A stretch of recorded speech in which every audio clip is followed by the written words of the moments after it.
کہ ان لوگوں کو تاریخ کبھی معاف نہیں کرے گی جنہوں نے پاکستان کے منتخب وزرائے اعظموں کو سزائیں دلوائیں، عدالتوں سے فارغ کروایا، 58(2)(b، کسی کو پھانسی کے پھندے پر لٹکا دیا، کسی کو سوئس حکام کو لیٹر نہ لکھنے کی بنیاد پر نااہل قرار دے دیا، کسی کو بیٹے کی کمپنی سے تنخواہ نہ لینے کی بنیاد پر نااہل قرار دے دیا۔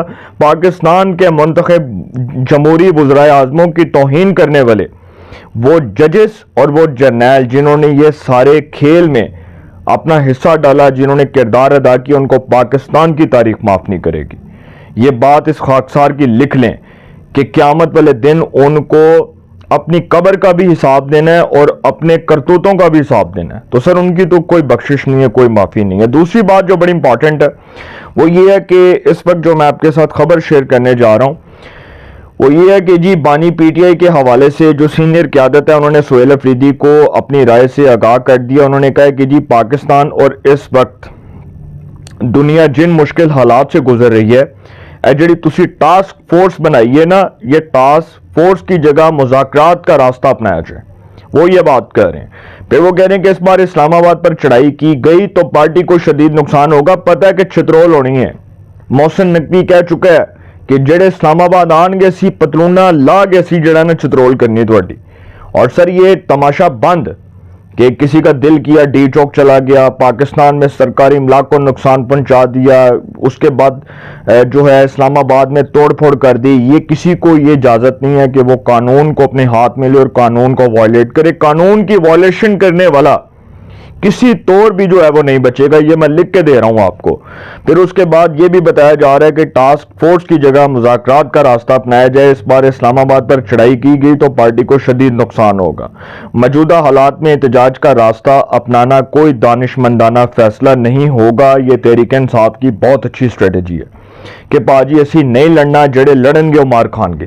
یہ صاف سیدھی بات ہے بھائی، یہ سہیل افریدی ہے، اس کے بعد کوئی بھی ہے، لیما خان ہے، نورین خانم ہے، عظما خان ہے، کوئی بھی ہے جو تحریک انصاف کے اندر انتشاری گروپ ہے وہ مار کھائے گا۔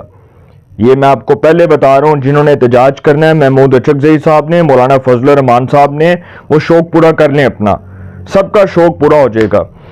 سکون مول دے مٹھے چول۔ واضح ہے کہ وزیراعلیٰ سہیل افریدی نے 19 اپریل کو بانی پی ٹی آئی کی رہائی کے لیے ٹاسک فورس تشکیل دینے کا اعلان کر رکھا ہے۔ یہ سہیل افریدی صاحب کس بات کی مولی ہیں؟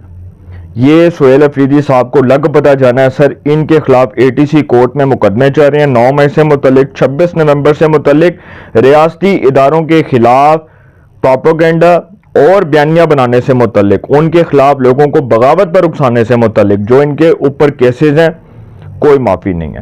اچھا خبر یہ ہے کہ جی اب عمران خان اور بشرا بی بی کی جو ملاقات ہوئی ہے 35 منٹ جیل میں، اس حوالے سے بتایا گیا کہ عمران خان اور بشرا بی بی کی ملاقات کروا دی گئی۔ کانفرنس روم میں ملاقات 35 منٹ تک جاری رہی۔ وکلاء اور اہل خانہ کو ایک بار پھر عمران خان کے ساتھ ملاقات کی اجازت نہ ملی۔ ظاہری بات ہے کہ جو جیل کے معاملات ہیں، جو جیل کی انتظامیہ، اس نے سوچ سمجھ کر ہی فیصلہ کرنا ہے نا، ایسے تو فیصلہ نہیں کرنا۔ جبکہ بشرا بی بی کو ملنے کوئی نہ آیا، تاہم گھر سے ان کے لیے بھیجا گیا سامان جیل حکام نے وصول کر لیا۔ سامان میں فروٹ، اس کے بعد پپیتا، گرمیوں کے کپڑے شامل تھے۔ سامان فوکل پرسن رائے سلمان کھرل لے کر اڈیالہ جیل پہنچے۔ یہ تو ہو گئی خبر، ٹھیک ہے۔ یہ جو لوگ وہ رو رہے تھے کہ جی ملاقات نہیں کروائی جاتی، ملاقات، اب وہ دونوں میاں بیوی کی ملاقات کروا دی گئی، قصہ ختم۔ اب اس کے بعد ایک چیز جو میں آپ سے ڈسکس کرنے لگا ہوں وہ بڑی امپورٹنٹ ہے، اور وہ یہ ہے کہ عمران خان کی بہنیں جو ہیں وہ چیخ کر کہہ رہی ہیں کہ جی ہماری ملاقات نہیں ہو رہی، یہ نہیں ہو رہا۔ بہنوں نے کہا کہ جی عمران خان سے ہماری ملاقات نہیں کروائی جا رہی۔ پولیس نے وکلاء، ان کے ساتھ موجود چند کارکنوں اور بانی پی ٹی آئی کی بہنوں کو جو ہے وہ بانی پی ٹی آئی کی بہنوں کو روک دیا۔ اب یہاں پر خبر یہ ہے کہ اڈیالہ جیل میں عمران خان سے فیملی ارکان اور وکلاء کو ملاقات کی اجازت نہیں ملی، جبکہ بشرا بی بی کی فیملی سے کوئی ملاقات کے لیے نہ آیا۔ بانی پی ٹی آئی کی 2 بہنیں علیمہ خان اور نورین نیازی ملاقات کے لیے پہنچی تھیں، جبکہ سلمان اکرم راجہ بھی ان کے ہمراہ موجود تھے۔ پولیس نے وکلاء، ان کے ساتھ موجود چند کارکنوں اور بانی پی ٹی آئی کی بہنوں کو ناکے پر روکا۔ میڈیا سے گفتگو کرتے ہوئے علیمہ خان نے کہا کہ عید کا موقع گزر گیا، ملاقات نہیں کرنے دی گئی۔ فیملی کو بتائے بغیر اسپتال لے جاتے ہیں. ان کا کام فیملی کو آگاہ کرنا ہے. ہمیں کیا پتا کیا علاج ہو رہا ہے, ہمارے ڈاکٹرز کو بتائیں گے تو پتا چلے گا. نورین نیازی نے کہا کہ بانی پی ٹی آئی بے گناہ کہتے ہیں, ان پر ظلم ہو رہا ہے. جیل انتظامیہ سے لے کر حکومتی اراکین تک سب ان کا حساب دیں گے. تحریک انصاف کے سیکرٹری جنرل سلمان اکرم راجہ نے کہا کہ حکومت کی روش کے خلاف کھڑے ہیں, اپنی آواز بلند کرتے رہیں گے. ہر عدالت کا دروازہ کھٹکھٹایا اور کھٹکھٹاتے رہیں گے. یہ پوری قوم کا فریضہ ہے وہ اپنے حقوق بحال کرائے. پہلی بات تو یہ ہے کہ سر جو خان صاحب کی ملاقات ہونی ہے فیملی ممبر سے وہ عدالت کی انسٹرکشنز کے مطابق ہونی ہے, سپریم کورٹ کی ہدایات کے مطابق ہونی ہے, آئینی عدالت کے ہدایات کے مطابق ہونی ہے. ظاہری بات ہے پاکستان میں عدالتیں ہیں نا, تو پھر یہ جوڈیشری کا کام ہے کہ وہ اس حوالے سے جیل انتظامیہ کو انسٹرکشنز دے, ہدایات جاری کرے یا کوئی اس طرح کا فیصلہ جاری کر دے اور اس کے بعد خان صاحب کی اور ان کی فیملی کی ملاقات ہو جائے.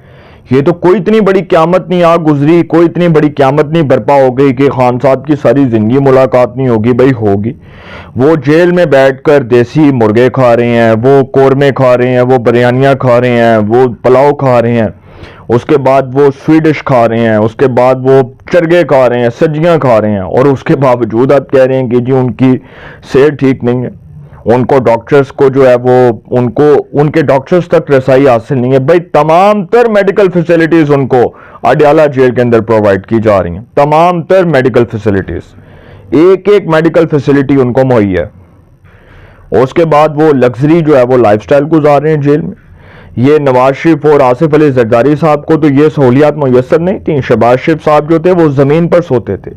خواجہ آصف صاحب کا ہرنیوں کا مسئلہ تھا, ان کو زمین پر سلایا جاتا تھا. مریم نواز صاحبہ ایک چھوٹے سے سیل میں سوتی تھیں.